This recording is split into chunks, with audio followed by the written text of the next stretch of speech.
I don't believe in the glorification of murder. I do believe in the empowerment of women. This spicy soundbite is how Lady Gaga described her approach to Patrizia Gucci, née Reggiani, in House of Gucci. That title might suggest this movie is about a family dynasty of wealth, ego, and high fashion. But really, it's about the savage and smart woman who made her way and then burnt its men down. This doesn't make Patrizia a feminist hero, nor does the crime of which she'd be convicted. However, Gaga's remark gives an insight into what lured her and director Ridley Scott to this twisted true crime tale. Together, they combined star power, scandal, and a biting sense of humor to make a movie that feels like the smirking sister of Martin Scorsese's Goodfellas. House of Gucci is not technically a mafia movie. However, it shares DNA, centering on a family business that is defined by tradition, ruthless tactics, resentments, and greed. There are shady struggles for control, gleeful sequences reveling in luxury, and there's murder.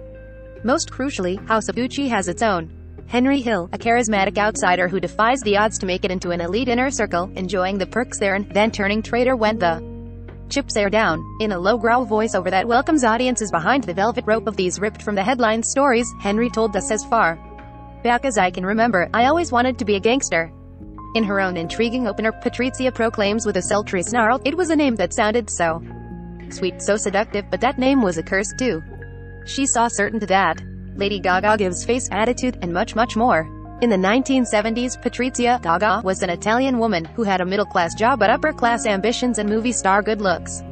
So, when she met a sweet but socially awkward Maurizio Gucci, Adam Driver, at a posh party, which she'd crashed, she had her sights set on making his hers. Becky Johnston in Roberto Bentivegna's screenplay, adapted from Sarah Gay Fortin's non-fiction book The House of Gucci, a sensational story of murder, madness, glamour, and greed, focuses on her climb up the social ladder. So, we follow this ravishing brunette from the humble desk in her father's trailer office to the spacious foyer of a Gucci mansion. There, she'll stop at a massive glittering painting in open awe before being scoffed by Maurizio's father, Jeremy Irons, for not recognizing its acclaimed, immediately protective patriarch. Rodolfo flags her as an uneducated gold digger, but it's a lost cause. Maurizio is in love, and the two are soon married. Gaga has the strut of Marilyn Monroe, and the animated facial expressions and cheeky one-liners of a top-notch drag queen. Rodolfo underestimates Patrizia's wits, savvy, and genuine affection for his gawky son. Adam Driver can be a devastatingly sexy leading man, but here he gives goofy grins and flops about to make quite clear that Maurizio is no dashing playboy.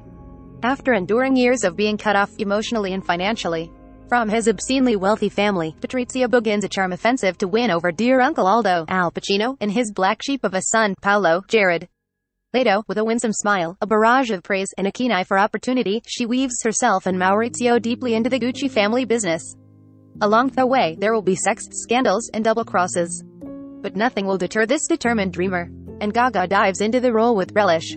She's a handful. There's a joyful campiness to House of Gucci that is firmly established by the pop star-turned-movie star's performance. As portrayed in the film, Patrizia is a self-made diva, whose bombastic personality brought her love, fortune, and ultimately infamy. Why tamp any of that down with a grounded performance? Instead, Gaga has the strut of Marilyn Monroe, and the animated facial expressions and cheeky one-liners of a top-notch drag queen. She is divine whether she's making a promise that you know she won't keep, I swear, father, son, and House of Gucci, or is tartly threatening a would-be other woman. I don't consider myself a particularly ethical person, but I am fair. Her performance is outrageous, but that's the point. It's to urge audiences to see Patrizia as she desires to be seen, a goddess of glamour, passion, and vengeance when called for. That is not to say this is a fawning portrayal. Like Goodfellas, House of Gucci never shies away from the dark side of their charismatic criminal. Still, through voiceover and centering on Patrizia's journey, Scott urges us to understand her ambition if not its execution. However, a lack of development in characters around her makes this world less elegantly realized than Scorsese's. For starters, Driver's Maurizio switches from a big-hearted do-gooder to a selfish, power-hungry bastard so quick that it feels like a comedy cut. Like, imagine you're watching a sitcom and someone says, I'd never jump into a volcano, not ever. Then the show hard cuts to them jump into a volcano. Does it make sense? They had a radical 180-degree change of heart off camera. No, but it's funny in its surprise. Maurizio's moral about face might be meant as darkly comedic, but it also makes him unreal, distancing us from the impulse to empathize or have much interest in him at all. Depending on how you feel about camp, your mileage may vary. As the garrulous Uncle Pacino matches Gaga for screen presence in bursts of bombast, setting up a charged dynamic as the battle for dominance brews. playing the more conservative brother. Irons has less spark, but he finds wry moments to expose the ego in this empire. Salma Hayek pops up as an unexpectedly blithe, confidant psychic, whose eyebrows arch in accompaniment to Patrizia's zingers. But all of these characters feel thin and a bit dull next to the dazzle of Gaga. Then there's Jared Leto, playing a middle-aged bald Batman. He is unrecognizable behind the padding and prosthetics. Paolo is presented as the family's embarrassment, a man of bad fashion sense, no boundaries, and infinite blind confidence. His casting almost feels like Scott is trolling us, especially as Lita's performance makes Gaga seem restrained, where her tone can be appreciated in a camp lens that celebrates bold and even bad female characters. Leto's portrayal feels like he's a jester, spoiling the feast with a fart joke. But perhaps this is meant to reflect Patrizia too? Perhaps Paolo is meant to be her foil, annoying where she is charming, tacky where she is chic, ultimately harmless where she is deadly. Maybe we're supposed to find Leto deeply irritating, as Patrizia does. Yes, that's Jared Leto. Leto aside, where House of Gucci struggles is in scenes that don't involve Patrizia. Pacino and Irons can hold their own playing bickering brothers. But Driver or Leto don't fare as well when shouldering scenes about the company's clothing line. Scott treats the actual business of Gucci as a boring chore, which makes the movie drag. However, even at 2 hours and 37 minutes, even as its plotline wobbles, this film is overall a sensational ride, fueled by sex, greed, and a lust for living vicariously through lethally compelling criminals. Depending on how you feel about camp, your mileage may vary.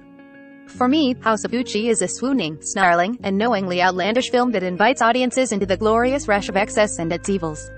As packed with stars as it is soap operatic moments and sharp style, it's gorgeous, glamorous, and totally Gaga. She is its perfectly cast star, the center around which all else gravitates, and she shines boldly and brilliantly from that first flirtatious smile to that perfectly scathing last word. Because of course, Patrizia J's The Last Word. House of Gucci opens in theaters November 24th.